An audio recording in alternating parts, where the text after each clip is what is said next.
অনেকদিন পরে আবার ভিডিও করতেছি। নিজের আসলে ক্যামেরার সামনে বসে কথা বলতে আসলে কেমন জানি লাগে, আসলে কথা বলতে পারি না সত্যি কথা বলতে।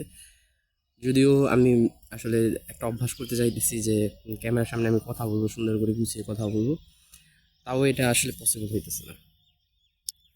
এখন আসলে কি বলবো, যেটা আসলে মনে মনে ভাবতেছি সেটাই বলি।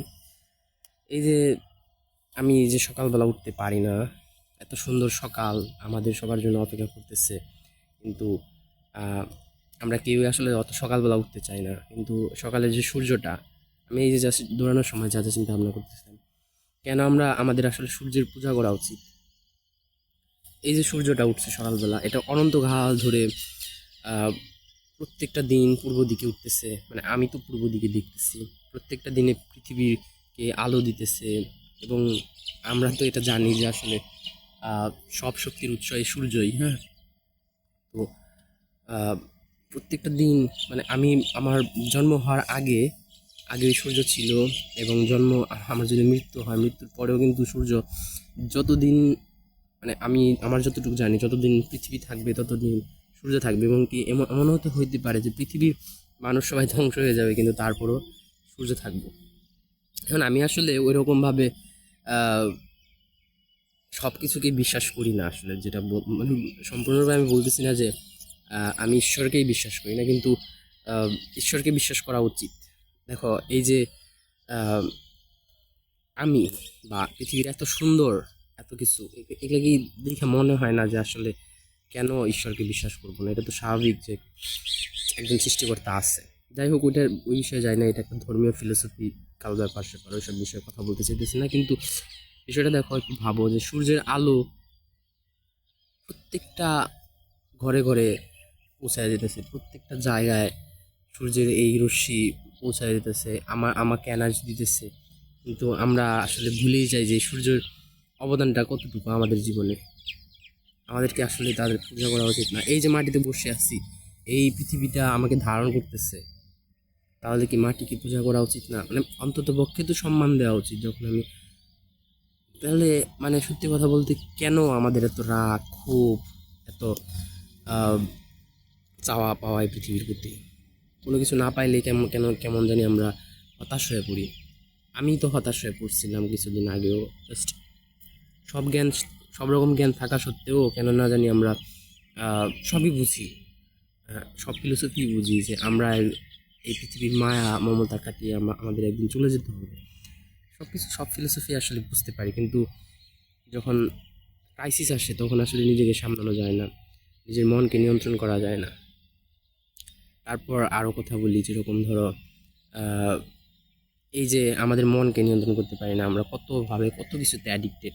আমরা আসলে সবাই এখানে আহ, বলতে গেলে একরকম সবাই কিছু না কিছু দাসত্ব স্বীকার করতেছে। কেউ হয়তো আহ, নানান রকম নেশাতে অ্যাডিক্টেড হয়ে বসে আছে, কেউ হয়তো টাকা পয়সার প্রতি প্রচণ্ড লোভ, মানে সে টাকা পয়সারই দাস হয়ে গেছে, টাকা পয়সা ছাড়া সে কিছু বুঝে না। কেউ পড়াশোনার দাস। আসলে জীবনটাকে আমরা কেউই উদযাপন করতে পারতেছি না। যেদিন জন্ম হইলো সেদিন খুব উদযাপন করলাম, কিন্তু যখন থেকে জন্ম হওয়ার পর থেকে যখন আমাদের বোধ বুদ্ধি শুরু হইলো, যখন না পাওয়া চাওয়ার হিসাব মিলাইতে যাতে শুরু করলাম, তখনই আমাদের মধ্যে আসলে সেরকম সুখ আর বিরাজ করে না।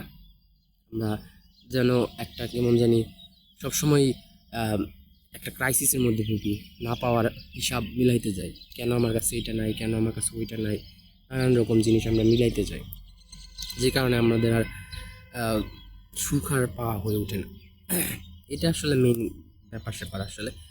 আর কি বলবো, যে প্রত্যেকটা মুহূর্তকে আসলে আমার মনে হয় যে এনজয় করা উচিত। কারণ হচ্ছে কি, আহ, আমি নিজেই আসলে টেম্পোরারি এই পৃথিবীতে, বলতে গেলে আমি নিজেই টেম্পোরারি। আমি জানি না আমি আমার জন্মের আগে আমি কোথায় ছিলাম, বা আমার মৃত্যুর পরে আমি কোথায় যাব, এসব বিষয়ে আমার আসলে কোনো ধারণা নাই। কারণ এইসব বিষয়ে কোনো সাইন্টিফিক্যালি এখনও কোনো ট্রুথ বের হয় নাই। যদিও নানান রকম ধর্মীয় ফিলোসফিতে বলা হয়েছে যে আমি জন্মের পরে এখান থেকে এখানে যাব, নরকে যাব, হেল, হ্যাভেন, নানান রকম কাল্পনিক বিষয়বস্তু আসলে এখানে ধার, মানে কি বলবো, এখানে ক্রিয়েট করা হয়েছে। আমার মনে হয় যে এগুলো আসলেই ক্রিয়েশন না, যদিও মানুষের কাল্পনিক কিছু ক্রিয়েশন, আবার থাকতেও পারে নাও থাকতে, এই বিষয়ে আমরা আসলে কিছুই জানি না যদিও। তবে এই বিষয়টা সত্য যে এই পৃথিবীতে মারা গেলে, আমি যদি আজকে মারা যাই, সত্যি কথা বলতে এখন যদি মারা যায়, immediately I just disappear from here, then what will happen? Nobody care brother. মানে আসলে কেউ কেয়ার করবে না। আমি সত্যি কথা বলতে আমি নিজেই কেয়ার করি না।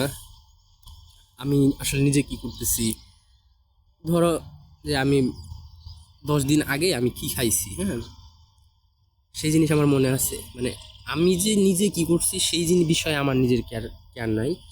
তাহলে কেন মানুষের এত ঠেকা পড়ে আছে যে আমার এই নিয়ে এত কেয়ার করবে? কেন আমি এত চিন্তা ভাবনা করতেছি যে মানুষ আমারে দেখতেছে, মানুষ আমার ব্যাপারে নানান রকম বিষয়বস্তু ভাবতেছে? এই জিনিসগুলো আসলে বলা অনেক সহজ, কিন্তু আসলে যখন আমরা রাস্তা দিয়ে হাঁটি তখনই আমরা আসলে ওই রকম ভাবি যে আমার জুতাটা ঠিক আছে নাকি, আমার চুলের চুল আঁচড়ানোটা ঠিক হয়েছে নাকি না, আমার মুখে একটা ব্রণ হয়েছে ওইটার দিকে কি মানুষের সাথে তাকায় আছে? ভাই বিশ্বাস কর, মানে বলতে গেলে এই পৃথিবীটা এত হিউজ যে তোর মুখের মধ্যে কি ব্রণ হয়েছে ওই ব্রণের দিকে মানুষের এত কেয়ার করার কোনো ঠেকা পড়ে না। এটা হলো মেন কথা। কিন্তু এই কথাগুলো বলা আসলে অনেকটা সহজ, কিন্তু এগুলো যখন মাইনা চলতে হয় তখন আসলে মাইনা চলতে পারি না। এটা একটা ফ্যাক্ট, সত্যি কথা বলতে। আর এই সব ফিলোসফিক্যাল কথাবার্তা আসলে চামড়ার মুখ দিয়ে বলা যায়, কিন্তু আমিও মানতে পারি না। যদিও এইগুলা করতেছি জাস্ট আমার কথা বলার স্কিল বাড়ানোর জন্য। আমি চাই যে আসলে আমি যাতে ক্যামেরার সামনে দাঁড়িয়ে বা 10জন মানুষের সামনে দাঁড়িয়ে একটু কথা বলতে পারি, এর জন্য আসলে এই মানে ভিডিওগুলো ক্রিয়েট করা। আর এগুলো আমি অবশ্যই ফেসবুকে ছাড়া ট্রাই করবো,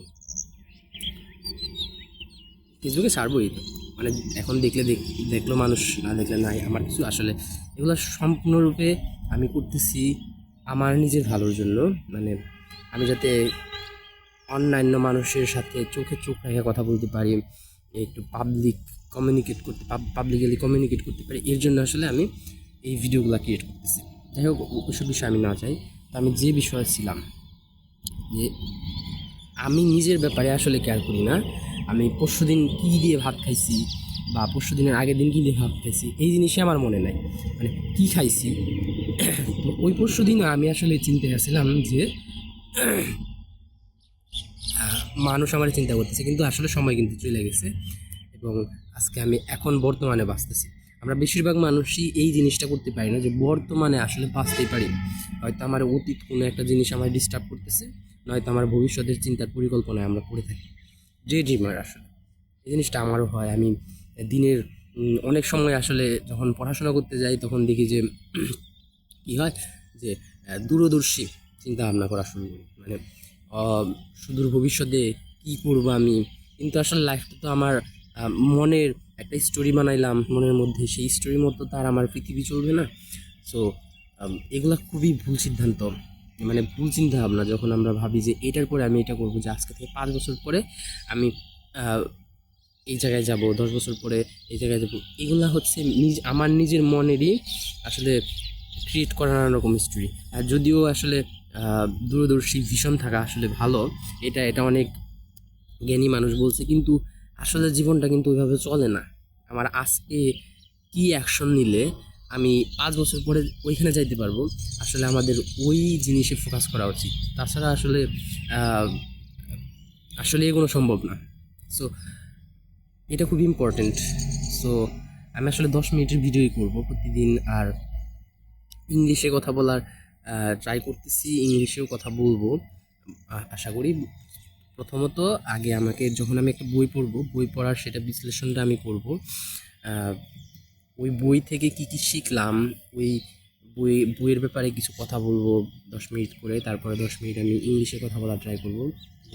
এভাবে আসলে আমি আমার এই এই প্রজেক্ট, যেটা আমি প্রজেক্টই বলতেছি, যে ভিডিও ক্রিয়েশন, সকালবেলা ঘুম থেকে উঠে দৌড়ানো, এইটাকে আমি চালু রাখতে চাইতেছি আমার সারা জীবনের জন্য।